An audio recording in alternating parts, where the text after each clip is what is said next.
आपके जेनिटल्स क्या हैं? मैं इंसान हूँ, मेरे जो भी जेनिटल्स हैं, मुझे इज्जत नहीं देनी आपने। पाकिस्तान बने को 70 साल हुए और हमें शनाख्त मिले को 4 साल हुए। औरत और मर्द कौन सा ऐसा अनोखा इस दुनिया में माँ बाप के लिए काम करते हैं जो ख्वाजा सरा बच्चों से वो तवक्को करते हैं कि नहीं कर पाएगा। सोसाइटी से ये बात हजम नहीं होती थी कि ये हमारे साथ ऑफिस में बैठ के मैनेजर बने, ये डॉक्टर बने, ये अफसर बने। वो चाहते थे कि भाई हम अफसर बने और ये हमारे पास मसले बन के नाचने आया, ये भले उनको हम पैसा दें और ये नाच के चले गए।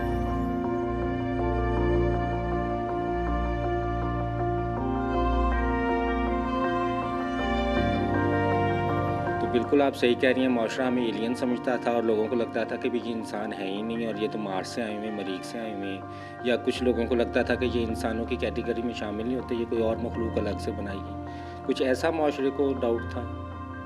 मैं ये आपसे पूछना चाह रही हूँ कि क्या माशरा ये तसव्वुर करता था कि यार हमें देख के इंसान वाली फीलिंग कहीं से नहीं आ रही थी?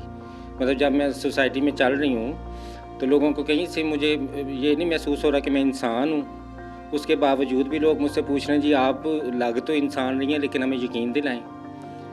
मतलब कि मैं क्यों नहीं किसी मर्द या औरत से ये सवाल करती कि भाई मेरी बात सुने, ये मर्द क्या होता है और ये इंसान भी शामिल किया जा सकता है कि नहीं, मर्द को इंसान कहा जा सकता है कि नहीं, उसके इमोशंस काउंट किए जा सकते हैं कि नहीं।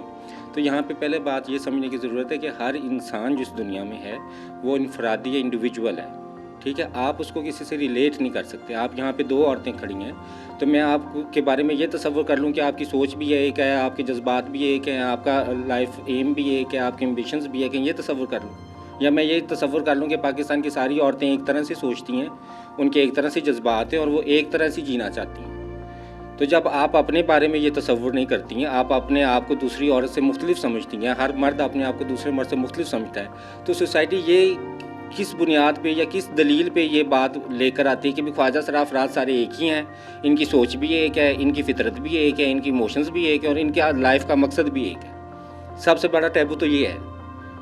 पहले तो आप ख्वाजा सरा अफराद को इनफरादी इंसान समझें। हर इंसान की एक अलग पहचान है, हर इंसान के अलग जज्बात हैं, हर इंसान की अलग सोच है। अब जहाँ तक रही जिस्मानी साख्त की बात, तो मेरा ख्याल है कि जिस्मानी साख्त बड़ा प्राइवेट टॉपिक है जिसको ऐसे डिस्कस नहीं किया जा सकता कि मैं बैठ के यहाँ अपने जेनिटल्स की डिटेल बताना शुरू कर दूँ और आपसे आपके जेनिटल्स की डिटेल पूछूँ। अब यहाँ पे सोसाइटी जो इख्तलाफ वो ये आता है कि अगर मैं किसी मर्द से उसकी जो है वो डिटेल बॉडी ऑटोनॉमी पूछूँ तो वो बेइज्जती है, वो बदतमीज़ी है। किसी औरत के को रोक के पूछूँगी जी बाजी मैं तो औरत हूँ नहीं, तो मुझे बताएंगे ये औरत की जो है बॉडी ऑटोनॉमी क्या होती है और प्राइवेट पार्ट्स उसके किस तरह से होते हैं, तो ये बेइज्जती है, मुझे औरतें मारेंगी। तो मुझसे कितने एतमाद से आप लोग पूछते हैं जी बॉडी ऑटोनॉमी बताएं, जेनिटल्स के बारे में बताएं वो कैसी हैं, वो क्या है। तो मेरा ख्याल है ये इतना कंफर्टेबल तो नहीं है कि भी हम ये नॉर्मल डिस्कशन तो सोसाइटी में है नहीं कि हम एक दूसरे से बैठ के जनरली जेनिटल्स डिस्कस करें। मैं आपसे बैठ के अपने जेनिटल डिस्कस करूँ और आप बैठ के मुझसे मेरे करें, ऐसा तो नहीं होता। ये देखिए ये एक मेडिकल साइंस पूरा एक सब्जेक्ट है। अगर सोसाइटी को नहीं पता, गूगल के दौर में भी और आर्टिफिशियल इंटेलिजेंस के दौर में भी सोसाइटी को अभी भी नहीं पता, तो मेरा ख्याल है सोसाइटी पता नहीं करना चाहती। सोसाइटी का डबल स्टैंडर्ड ही है। वरना कौन सी चीज़ है जो गूगल पे अवेलेबल नहीं है, कौन सी चीज़ है जो आर्टिफिशियल इंटेलिजेंस पे अवेलेबल अब नहीं है। अब तो गूगल से भी एडवांस वर्जन आ चुका है और मेरा ख्याल है कि आर्टिफिशियल इंटेलिजेंस के बाद कोई और मज़ीद एडवांस टेक्नोलॉजी भी आ जाएगी तो हम यही सवाल करें भी आपके जेनिटल्स क्या हैं। छोड़ें दुनिया में जो भी हो गया, दफ़ा करें, आप अपने जेनिटल्स बताएं ताकि हम आपको इज्जत दे सकें। मैं इंसान हूँ, मेरे जो भी जेनिटल्स हैं, मुझे इज्जत नहीं देनी आपने। मसला मुझे जेनिटल्स डिस्कस करने से नहीं है, लेकिन मेरा वो माइंडसेट सोसाइटी जो है ना, वो जो बना के बैठी उससे है कि भी जेनिटल्स क्यों डिस्कस करूँ। मैं इंसान हूँ, उसकी वजह से इज्जत करना ज़रूरी है आपका। आप औरत हैं तो इंसान होने की वजह से इज्जत कर रही हूँ, या मैं आपको एक अलग से क्रिएचर समझ रही हूँ, या मैं आपको इंसानों की बिल्कुल स्पीशीज़ से निकाल के एक अलग चीज़ समझ के तो आपकी रिस्पेक्ट कर रही हूँ। तो बाकी आपको इंटरसेक्स की जो है वो 159 से ज़्यादा टाइप्स हैं, ठीक है, और वो डॉक्टर मेडिकल कॉम्प्लिकेशंस हैं। अगर आपको उसके बारे में इंफॉर्मेशन लेनी है तो आप गूगल पे जाके सर्च करें, आपको मुख्तलिफ उसकी कॉम्प्लिकेशंस मिलेंगी।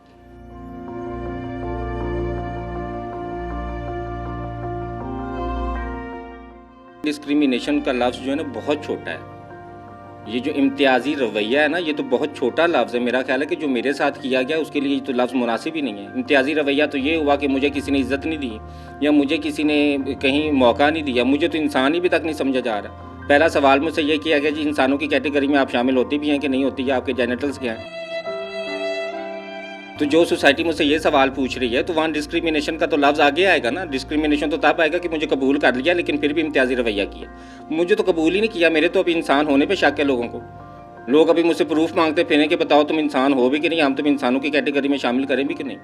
तो मेरा ख्याल है कि वो डिस्क्रिमिनेशन से भी बदतर कोई लफ्ज़ निकालें जो हमारे लिए इस्तेमाल करें, क्योंकि हमें ना तो पेरेंट्स ने एक्सेप्ट किया, ना हमें सबसे ज़्यादा ज़रूरी होता है आपका फैमिली, जो आपका घर है, जो आपके सिबलिंग्स हैं, जो आपके रिलेटिव्स हैं, वो तो आपको एक्सेप्ट करें। हमें तो उन्होंने नहीं किया, उन्होंने हमें समझे नहीं कि ये हमारा खून था। उन्होंने तो हमें ऐसे खुसरों को पकड़ा दिया कि जैसे हम उन माँ के, अपनी मैं तो माँ के पेट से पैदा ही नहीं हुई। और मुझे तो ये डर है कि कल को मुआशरा ये ना कह के भी आप लोग पैदा कहाँ से होते हैं, औरत से होते हैं या किसी और जगह से होते हैं। तो मेरा ख्याल है कि सोसाइटी ने हमें बिल्कुल एक्सेप्ट ही नहीं किया। तो अपॉर्चुनिटीज़ और ये सब चीज़ें तो तब है ना जब एक्सेप्टेंस आएगी।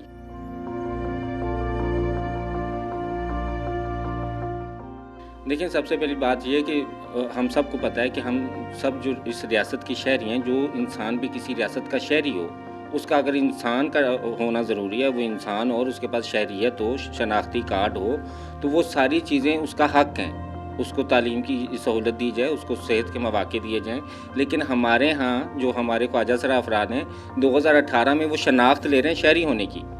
तो 2018 से पहले तो हमें कोई शहरी होने का हक़ ही नहीं था। शहरी होने का हक़ होता तो मैं तालीम लेने जाती, मैं सेहत लेने जाती, तो मैं किस बुनियाद पे लेने जाती। 2018 में तो हुकूमत मेरी शनाख्त को तस्लीम कर रही है, 2018 में तो मुझे शनाख्ती कार्ड दे रही है। तो इसलिए अब आप अंदाज़ा लगा लें कि मैंने पाकिस्तान बने को 70 साल हुए और हमें शनाख्त मिले को 4 साल हुए।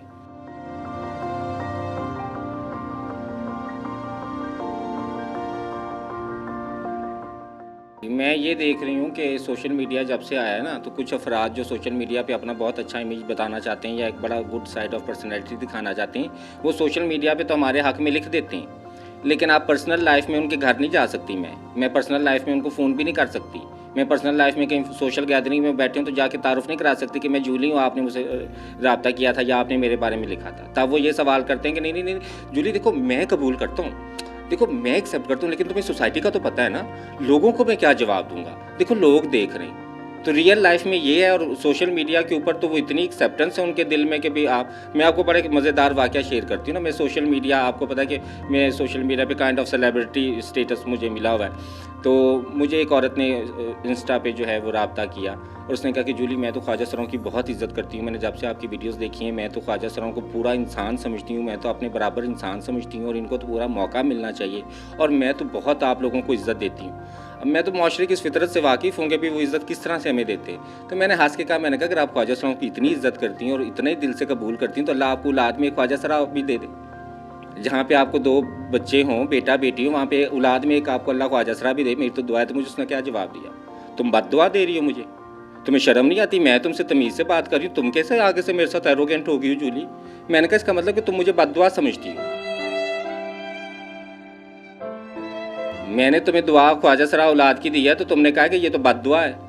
तो जब तुम मुझे बद्दुआ कह रही हो तो मेरी माँ ने मुझे पैदा किया तो उसको किसी ने बद्दुआ दी थी तो मैं पैदा हुई। तो सब कॉन्शियसली ये सोसाइटी का माइंडसेट है। आप इज़्ज़त लेना चाहते हैं लेकिन अपनी औलाद में किसी बच्चे को ख्वाजा सर, क्यों भी ख्वाजा सरा पैदा भी हो जाएगा तो क्या ऐसी क़यामत आ जाएगी? मुआशरा कौन सा ऐसा माइंडसेट है, औरत और मर्द कौन सा ऐसा अनोखा इस दुनिया में माँ बाप के लिए काम करते हैं जो ख्वाजा सरा बच्चों से वो तवक्को करते हैं कि नहीं कर पाएगा?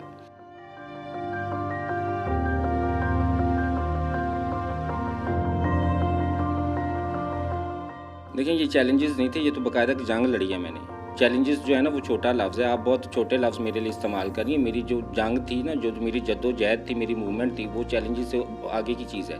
चैलेंजेस तो वो हुए ना कि मेरा बाप मेरे कॉलेज की फ़ीस भर रहा है और मुझे चैलेंज आ रहा है, मैथ मुझे नहीं समझ में आ रही, मैं फ़िज़िक्स में रिज़ल्ट नहीं मेरा अच्छा आ रहा, वो चैलेंजेस तो मुझे ये आ रहे हैं। मैंने तो पूरी बाकायदा मुआशरे में एक शनाख्त कबूल करने के लिए जंग लड़ी है, लोगों को ये बताने के लिए जंग लड़ी कि मैं बाकायदा शहरी हूँ, मैं इस मुल्क की शहरी हूँ, बाकायदा टैक्स देती हूँ, जितना आप पे करते हैं मैं भी उतना ही बिजली का बिल देती हूँ, मैं भी माचिस चीनी पत्ती जो भी लेती हूँ उस पर टैक्स देती हूँ। तो वो टैक्स मेरा ज़ाया चला गया है। हुकूमत ज़िम्मेदार है, मेरा जो भी जीन्स है, मेरे जो भी जेनिटल्स है, मैंने जो टैक्स दिया, मुझे सिक्योरिटी देनी है, मुझे तालीम देनी है, मुझे सेहत देनी है, ठीक है ना, मुझे चादर चार दीवारी का हक़ देना है। तो चैलेंजेस नहीं थे, बाकायदा एक मैंने जंग लड़ी है मुआशरे के साथ। बाकायदा आप अगर सोशल मीडिया पे देखें, मेरी लाइफ जर्नी देखें तो मैंने बाकायदा तौर पे जो है वो एक पूरा सोसाइटी से जंग लड़ी है। और जंग लड़ने के बाद आज अल्लाह ने मुझे मुकाम पे खड़ा किया कि मुआशरा मुझे कबूल करने को तैयार हो चुका है। अल्लाह ताला ने मेरा साथ दिया है। जब सच्चे दिल से किसी चीज़ को आप चाहते हैं तो पूरी कायनात वो मिलाने में आप लग जाती है। तो वो कुछ ऐसे ही अल्लाह ने मुझे भी वो मुकाम दिया अल्हम्दुलिल्लाह।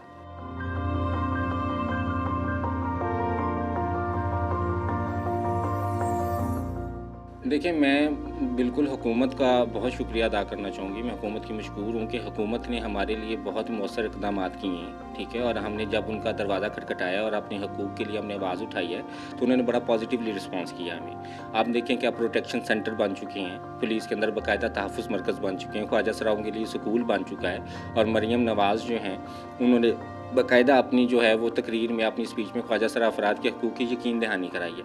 तो मेरा ख़्याल है कि पॉलिटिकल लीडर्स जो हैं, जो इन्फ्लुएंसर्स हैं, उनके मुंह से ये बात होना हमारे लिए बहुत ज़्यादा एक तो फ़ायदेमंद साबित होगी। और दूसरा, हमेशा से मैंने ये देखा है कि जब भी हम हुकूमती इदारों के पास गए तो उन्होंने हमें बड़ा पॉजिटिवली रिस्पॉन्स किया और उन्हें बिल्कुल हमें जो है वो इस तरह से नहीं कहा कि भी आप शहरी नहीं हैं या आप हक़ नहीं ले सकते। हमने जो अब ये ज़रूर हुआ कि हमें खुद को पहले तरीका नहीं पता था हक़ लेने का। हमने वो तरीका तलाश किया, हमने वो रास्ते तलाश किए, फिर वो वन बाय वन हम उन इदारों तक गए और इदारों ने हमारा बहुत सपोर्ट किया। मैं बिल्कुल हुकूमत की बहुत शुक्रगुज़ार हूँ कि हुकूमत हमें हमेशा सपोर्ट करती है और हम जो भी अपना मसला बताते हैं उसके लिए कारआमद होती है। पावरफुल अथॉरिटीज़ ने हमें हिंडर्ड बिल्कुल नहीं किया, लेकिन मैं एक चीज़ बताना चाहूँगी कि जो so called social media influencers हैं, ठीक है ना, उन इन्फ्लुएंसर्स ने हमें मजाक बनाया। आप देखें, आफ्ताब इकबाल 4 मरासियों को खुसरा बना के बिठाते हैं, अच्छे खासे मर्द हैं, भी मर्द बैठा के कॉमेडी करा लो ना। खुसरा बनाने की क्या ज़रूरत है तुम्हें? शो की रेटिंग ज़्यादा मिल रही है, तुम्हारे व्यूज़ ज़्यादा हो रहे हैं, इसलिए तुम जब खुसरे अच्छे खासे मर्दों को, अगर तो तुमने खुसरे बिठाने तो जो सचमुच में खुसरे उनको बिठाओ, फिर उनको चांस दो ना, फिर पैसे हमें दो। हमारी शनाख्त को मर्द इंटरटेनमेंट के लिए इस्तेमाल कर रहे हैं, वहाँ पे वो हंस रहे हैं, एक दूसरे को मार रहे हैं, एक दूसरे से फजूल बात। आपको लगता है मेरी बॉडी लैंग्वेज से या मेरी ज़ुबान से मैं और भी ख्वाजा सराओं को मिलाती हूँ कि वो इस तरह के मसखरे होते हैं? आप सोशल मीडिया पे हमारा क्या इमेज दिखाना चाहते हैं? किसी को डिग्रेड करना हो तो ये खुसरा है, कोई औरत तैयार हो ये खुसरों की तरह तैयार हो गई है, ये तो खुसरा लग रही है, ये मर्द तो खुसरा लग रहा है, ठीक है ना। तो हम अल्लाह का शुक्र है, बड़े बाइज़्ज़त लोग होते हैं, हम बड़े इक़दार असूलों वाले लोग होते हैं। हाँ, कितने जेलों में ख्वाजा सरा देखें आप, कितने मुजरिम ख्वाजा सरा जेलों में पड़े हुए। मर्द और औरत बेइज्जती और बदनामी है, जेलों में वो भरे पड़े हैं, जानी मर्द सारे। छोटे छोटे बच्चों का रेप कौन से ख्वाजा सरा ने किया? छोटे से बच्चे का रेप।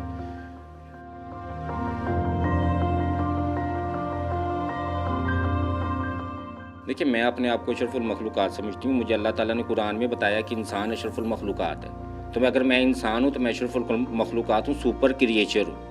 अब बाकी इंसान अगर इस चीज़ को एक्सेप्ट नहीं करना चाहते तो हकीकत नहीं बदली जा सकती। मैं भी उतना ही डिज़र्व करती हूँ, ठीक है ना। मैं भी उतनी रिस्पेक्ट डिज़र्व करती हूँ, मैं भी उतनी डिग्निटी डिज़र्व करती हूँ, मेरी प्राइवेसी भी उतनी मैटर करती है जितनी बाकी, और मेरे पास भी उतनी इज्जत है। लोगों को बिल्कुल ये ख्याल नहीं आता, मुझसे सवाल करते हुए, मुझसे बात करते हुए बिल्कुल नहीं सोचते कि अगर ये सवाल मुझसे किया जाए तो मैं उसका कैसे रिएक्शन दूँगी। मैं बहुत शुरू में यूनिवर्सिटी के स्टूडेंट्स मेरे पास आते थे और उन्होंने मुझसे आके पहला सवाल ये करना, अच्छा जूली हमें ना ख्वाजा सराओं के बारे में पता नहीं है, तो ये ख्वाजा सराओं का क्या सिस्टम होता है, ये ख्वाजा सराओं का मतलब क्या लगा होता है, क्या कैसे होता है? तो मैं हंसी, मैंने कहा देखिए मैं तो खुद सारी ज़िंदगी ख्वाजा सराओं में रही हूँ, तो मैंने तो मर्दों को देखा नहीं है, तो मुझे मर्दों का क्या सिस्टम होता है, आपका क्या लगाव है, मुझे आप बता सकते हैं, मुझे थोड़ा मुझे समझा सकते हैं? तो वो फिर आप आगे शर्माए। मैं जूली वो उसका वो मतलब नहीं ऐसे नहीं है। तो मैंने कहा भी मेरे से इतनी बेतकल्लुफ़ी से और ख़ुद इतनी शर्माहट भी मैं बेहया नज़र आई हूँ तुम्हें, या मैं तुम्हें कहीं से बेशर्म या प्रॉस्टिट्यूट नज़र आई हूँ कि भी मैं नंगी बैठी हूँ या ब्रा पैंटी में बैठी हूँ और तुमने आके मुझसे बड़े एतमाद से पूछ लिया कि भी माइंड नहीं करेगी। मैंने कहा जितनी इज़्ज़तदार घर से तुम आए हो मैं भी उतनी इज़्ज़तदार घर से हूँ, मेरे लिए भी वैल्यूज़ इतने इंपॉर्टेंट रखती हैं। तुमने अपने सवाल पे शर्मा लिया, मुझसे पूछ के तुमने कंफर्टेबल फील किया। मैं आपसे किस तरीके से पूछूं आपके जेनिटल्स का, मुझे बताएं। मैं औरतों से उनके जेनिटल्स का पूछना चाहती हूँ, किस तरीके से बताऊँ? मैं आपसे ये पूछूंगी भी मैं आपकी कंसल्ट लेना चाहती हूँ, आपने मुझे इंसान होने की वजह से इज्जत करना है, मर्द औरत होने की वजह से करना है? कौन? मुझे पहले आप ये बताएं, सोसाइटी मुझे ये बताए कि मर्दों की इज्जत और औरतों की इज्जत का कौन सा स्टैंडर्ड सेट हुआ है, ताकि आप कहें कि भी ये तो स्पेसिफिक स्टैंडर्ड सेट हुए हैं, तो तुम इन कैटेगरीज में नहीं आती, तो हम वो रिस्पेक्ट तुम्हें नहीं दे पा रहे।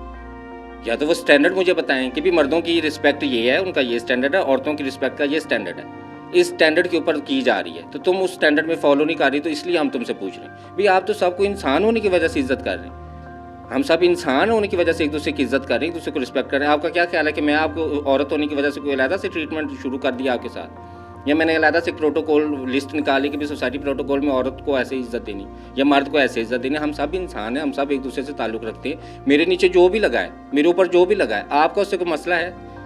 आपका उससे कोई लेना देना है? आपको तो कोई लेना देना नहीं है, लेकिन आपको क्यूरोसिटी क्यों है? मुझे क्यों नहीं है? मुझे ये एक, मैं भी तो इंसान हूँ, आप भी इंसान है, मुझे क्यों नहीं क्यूरोसिटी जानने को भी औरतों को क्या लगा हुआ है, मर्दों को क्या लगा हुआ है, किस साइज़ का लगा हुआ है, किस तरह का लगा हुआ है, शेप क्या है। मैं कोई तमीज़ से पूछ लेती हूँ मर्द औरत से, मैं कोई और लफ्ज़ बदल के पूछ लेती हूँ, मैं ज़रा इंग्लिश के 2-3 लफ्ज़ बोल के सोफिस्टिकेटेड तरीके से उनके जेनिटल्स का पूछ लेती हूँ। मुझे क्यों नहीं क्यूरोसिटी? मैं क्यों नहीं जानना चाहती? और मुआशरा मेरे बारे में ये क्यों जानना चाहता है? मुझे इस सवाल का जवाब कोई नहीं देता और आप भी अभी नहीं दे रही। आप इस मुआशरे को रिप्रेजेंट कर रही हैं ना। अथॉरिटी तो आपकी आपके स्टेटस पे डिपेंड करती है ना, आपके पास सोसाइटी कितनी पावर है और कितना पैसा है। वो किसी ख्वाजा सरा के पास भी है तो वो उसी अथॉरिटी पे बैठा है। वो किसी औरत के पास भी है तो मरियम नवाज जिस अथॉरिटी पे बैठी है, मेरे महल्ले की औरत उस अथॉरिटी पे नहीं बैठी हुई। तो वो सेंस ऑफ सुपीरियरिटी और सेंस ऑफ अथॉरिटी वहाँ औरत के में तो नहीं आ रहा, जेंडर में, मर्द के जेंडर में भी वो नहीं आ रहा, मेरे जेंडर में क्यों आ रहा है? कौन सा माइंडसेट ये आपको सबकॉन्शियसली ये मजबूर कर रहा है कि इनसे पूछो, इनसे? अब वो तो अब हम थोड़ा शर्मिंदा होते हैं, वरना मैं तो कपड़े भी उतारूं तो आप लोगों ने कहना है देखिए अगर आप कंफर्टेबल हैं, यूजली आपकी कंसेंट है तो आप कपड़े उतार के दिखा दें, ठीक है ना। आप लोगों ने नहीं रुकना, वो मैंने शर्म करनी है, मैंने झिझकना है, मैंने थोड़ा शर्माना है, आप लोगों ने मुझे बिल्कुल तरीके से पूछना है। नहीं, यहाँ पे बेहतर और ना बेहतर होने का तो कोई सवाल ही नहीं है ना। देखिए हम सब की अपनी डोमेन है, हम सब की अपनी फितरत। अब हम 2 ख्वाजा सरा अफराद भी बैठेंगे ना, हमारी फितरत, हमारी सोच, हमारा एम सब मुख्तलिफ है। अगर मैं मेकअप आर्टिस्ट बनना चाहती हूँ तो पूरे पाकिस्तान के ख्वाजा सरा मेकअप आर्टिस्ट नहीं बनना चाहते। अगर मैं इंजीनियर बनना चाहती हूँ तो पूरे पाकिस्तान के ख्वाजा सरा इंजीनियर नहीं बनना चाहते, ठीक है ना। कुछ नशई भी बनना चाहते हैं ख्वाजा सरा, कुछ ख्वाजा सरा डाकू भी बनना चाहते हैं। आप कैसे तसव्वुर कर सकते हैं कि ख्वाजा सरा अफराद में कोई क्रिमिनल नहीं बन सकता?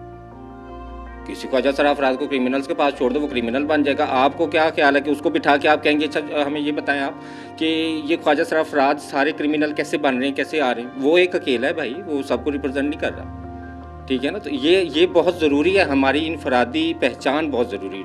लोग सब ख्वाजा सरा अफराद को एक नज़र से देखते हैं कि ये सब एक ही सोच है, एक ही फितरत है। एक नहीं, हम सब इनफरादी इंसान और हम सब की इनफरादी सोच है।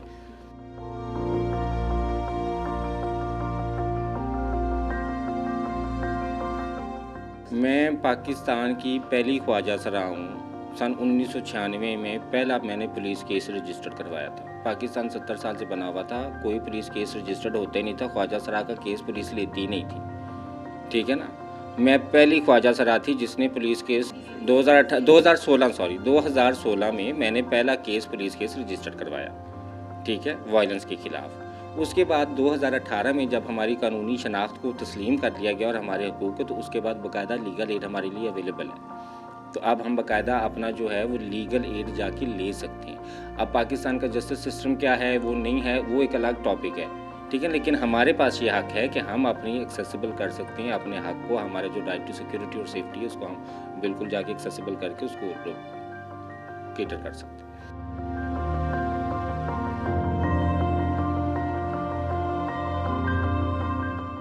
देखिए मुआशरे के अंदर ख्वाजा सरा अफराद के कल्चर की जो एक्सेप्टेंस थी वो कहीं ना कहीं थी।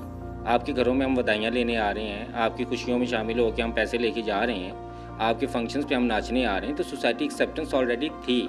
लेकिन सोसाइटी से ये बात हजम नहीं होती थी कि ये हमारे साथ ऑफिस में बैठ के मैनेजर बने, ये डॉक्टर बने, ये अफसर बने। वो चाहते थे कि भाई हम अफसर बने और ये हमारे पास मस्खरे बन के नाचने आया, ये उनको हम पैसा दें और ये नाच के चले जाएँ।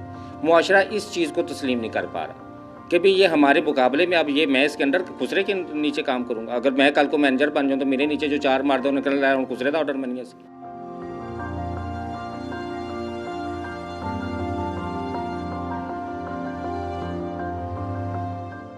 बिल्कुल, देखें मैंने आपको बताया कि पाकिस्तान में ख्वाजा सरा कल्चर जो है वो कल्चरल था, बड़े सगीर से चला आ रहा है, मुग़ल के दौर से चला आ रहा है।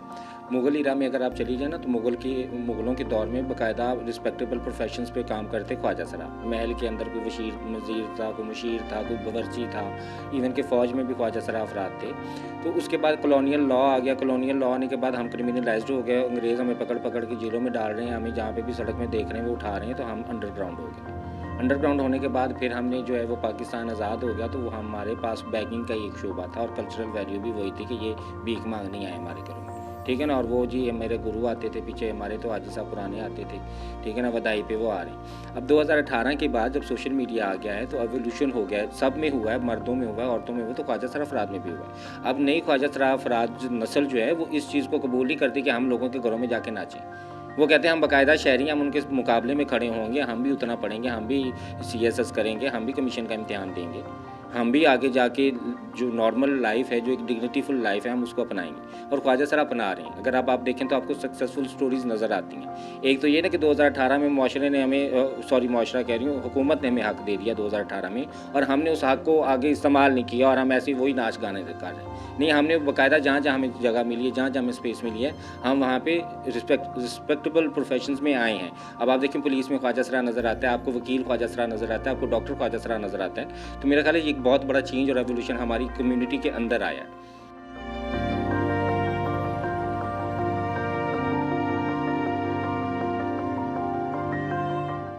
देखिए, मैंने किसी समझदार इंसान से सुना था कि आपका हाल जो है ना वही आपका मुस्तकबिल तय करता है। तो हाल मुझे रोशन नज़र आ रहा है, हाल के अंदर मुझे चेंज नज़र आ रहा है, हाल के अंदर मुझे ख्वाजा सरफराज नॉर्मल ज़िंदगी की तरफ बढ़ते हुए नज़र आ रहे हैं। इवन के फैमिली एक्सेप्टेंस भी अब आना शुरू हो गई है। जब और लोग जब देख रहे हैं, आप देखें जो ख्वाजा सरा वकील है मेरी दोस्त, आपको क्या लगता है कि उसकी फैमिली में एक्सेप्टेंस नहीं आई होगी? कहाँ से वो नाच गाना करती थी, भीख मांगती थी, कहाँ वो अब वकील बन के बैठी, ठीक है ना। तो जो हाल है, जो प्रेजेंट है, वो तो मुझे बड़ा शाइनिंग नज़र आ रहा है। तो मेरा ख्याल है हाल ही आपका फ्यूचर प्रेडिक्ट करता है। तो ये हाल, अगर मैं अपने हाल में चोरी कर रही हूँ तो मेरा फ्यूचर में मैं चोर हूँ ना। मैं चोरी करके तो फ्यूचर में वज़ीर आज़म तो बनने से रही ना, मैं चोर ही बनूँगी। तो मेरा हाल जो अभी इस वक्त हाल है वो तो बहुत अच्छा है ख्वाजा सरफराज के लिए। और मुझे लगता है कि अगर यही ऐसे ही रहा तो मुस्तकबिल में हम आपको आम दफ्तरों में बिल्कुल नॉर्मल ज़िंदगी, नॉर्मल इंसानों की तरह गुजारते नजर आए। देखिए, लीगल लेजिस्लेशन जो है वो इम्पोर्टेंट डॉक्यूमेंट है बहुत ज़्यादा। अगर आप हमें हक़ दे देती है हुकूमत, हर जगह पे शहरी होने का बराबर हक़ है, तो हासिल हमने करना है। हुकूमत हमारे घरों में, हमारे प्लेट में तो अब रख के जाने से नहीं ना। मैं घर बैठे कहूँ कि भाई हुकूमत आए और मुझे यहाँ पे मेरा राइट टू एजुकेशन दे जाने, एजुकेशन का हक़ मिल गया, मैंने खुद स्ट्रगल करनी है, मैंने खुद एजुकेशन हासिल करनी है। तो इसलिए मेरा ख्याल है कि लीगल जो है वो लेजिस्लेशन जो है वो बड़ा इंपॉर्टेंट डॉक्यूमेंट है। और लेजिस्लेशन बिल्कुल हमारी हो चुकी है, ठीक है। और अब मज़ीद हमारे लिए जो रास्ते हमारे किए जा रहे हैं तो वो एक बड़ा पॉजिटिव साइन है। और जो पॉलिटिशियंस हैं या पॉलिटिकल लीडर्स हैं या जो लीगल साइड पे जो इन्फ्लुएंसर्स हैं या स्टेक होल्डर्स हैं, वो बहुत ज़्यादा पॉजिटिव रिस्पॉन्स करते हैं हम लोगों के लिए।